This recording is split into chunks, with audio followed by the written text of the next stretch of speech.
With so much competition, it is critical that you ace your job interview. So in this video, I'm going to walk you through 5 ways to help you stand out in your interview. And let's jump in because the first thing is to be confident. You already passed a bar to get to this place. They liked your resume, your application. So obviously they concur that you have something to offer. Because remember, interviewing is a two-way street. The candidate and the company are both learning about each other to see if it's a fit. So it's time for you to learn about their management style, the leader, the culture, and the vibe of the team. And remember, you have strengths to offer. They need to sell you too, even if you are eager for the job. So remember to go in with confidence and a positive mindset, even if you aren't 100% sure that you want this job, because that's what the interview process is for. Your goal is to get the offer. You can always turn it down. Okay. So the second thing I want you to do is to prepare, but like really prepare. Okay. Research the company and the people you're going to interview with. We expect you to look on LinkedIn now to find out more about us. And you might even be able to find videos of these people speaking at conferences or on podcasts. So you have a sense for their personality and their style. So go ahead and research the people who you will interview with. And of course, the company. Follow them on socials. Follow the CEO on socials to get a sense for their style, where they're headed. And even if you have been researching for a couple of weeks for this job interview, that morning, it is important for you to do a quick search on the people and the company to make sure you don't miss out on any big news like they're closing 10 stores, the CEO is stepping down. You want to make sure that you are not surprised. Okay? So the third thing that's going to help you stand out is practice, practice, practice. Okay? Really practice answering any question that they might ask you about the requirements, the responsibility, anything that you stated on your resume, and anything that they provided on the job description. So a lot of people take the job description and their resume, they put it into an AI chatbot and ask it to spit back the questions and the answers. But you know what? It is important for you to answer these questions as your own, to make it your own, because HR managers are over it. They can see these AI answers because if you're asking AI to write your answers, so is everybody else. So you need to answer these questions unique to you. You need to showcase all your special skills and why you personally are a great candidate. So one of the things I think about is how to answer these questions, right? You want to do a yes and. If they ask you if you have 5 years of programming experience, you don't want to just say, well, yes, I do. You want to say, yes, and I'm the go-to expert. Yes, and I'm the one who trains the new hires. Yes, and I'm actually the go-to with the vendor. So things like that. So you always want to expand some of those basic yes, no questions, right? And the other thing that you're going to hear a lot about behavioral questions.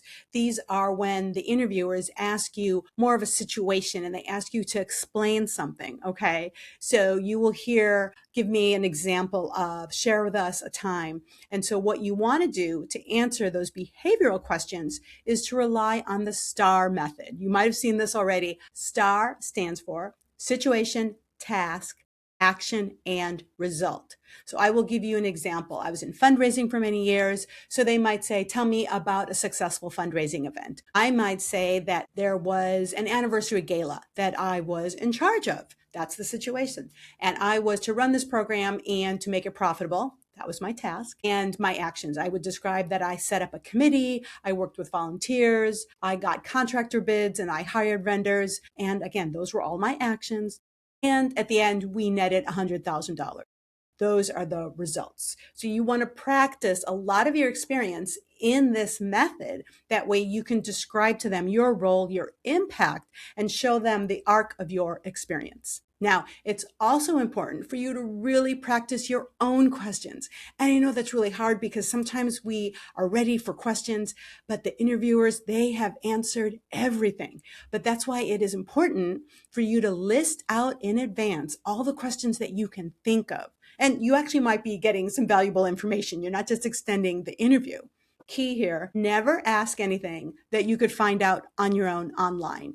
Don't ask anything basic like how long the company's been around or how many employees they have. Ask them what success looks like, what makes people successful there. You can ask anything about the business that they have not touched on yet, about expansion, new markets. Or maybe you noticed a change in some of your research. You can say, oh, I noticed that you closed the stores on the West Coast and I read a little bit about it, but could you tell me a little bit more about that decision? And if they have truly answered all your business questions, it's okay to get just a little personal. And this is what I mean. You look on their LinkedIn, you say, okay, this HR manager has been there for a year. And you can say, wow, I realized that you just came over here a year ago. What brought you here? How are you finding it? What are you looking forward to in the year ahead? So you can ask them a little bit about their experience. So you want to know why the job is open, and maybe they have already addressed it, right? But if not, you do want to make sure you know, why is this position available?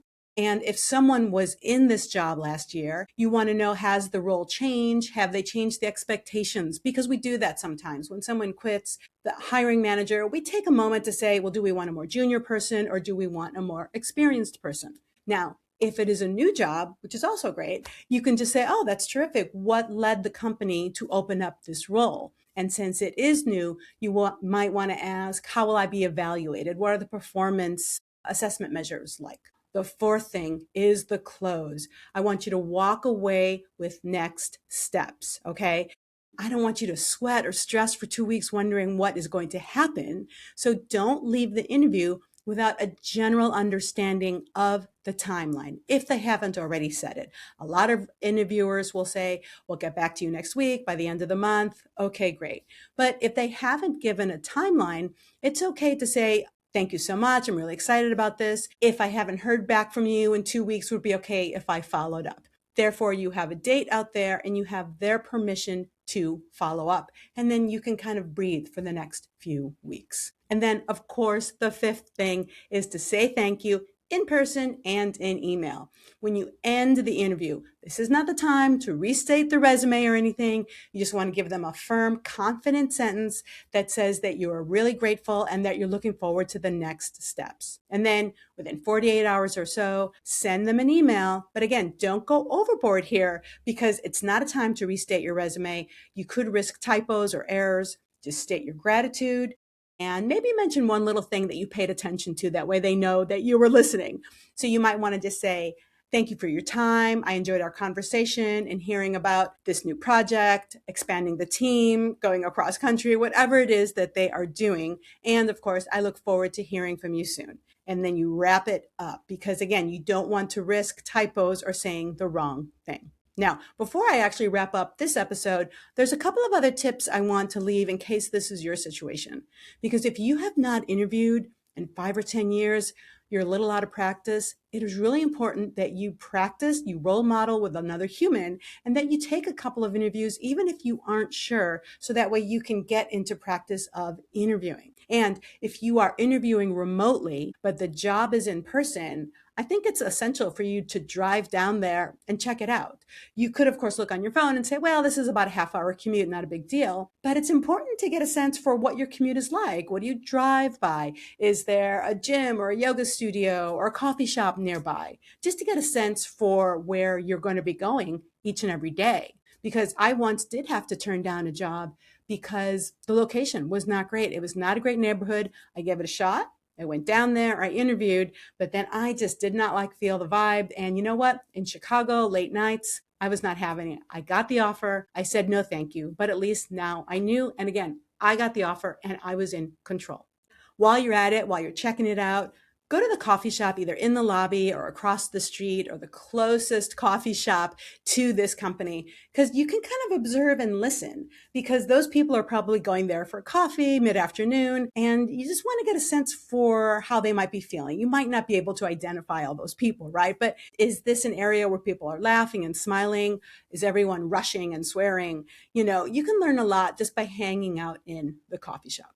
Okay. So to recap, I want you to walk in with confidence, reminding yourself that the interview is a two-way street. I want you to research the people that you will interview with and the company. I want you to practice all the answers to the questions that you think they might ask and practice the questions that you can ask. And then have a closing line that reiterates your interest and walk away with a general sense of the timeline for next steps. And of course, be grateful, say thank you, and good luck to you. I am Diana Bernal. Do me a favor, like this video, subscribe, and follow me on LinkedIn or Substack. And I will see you next time.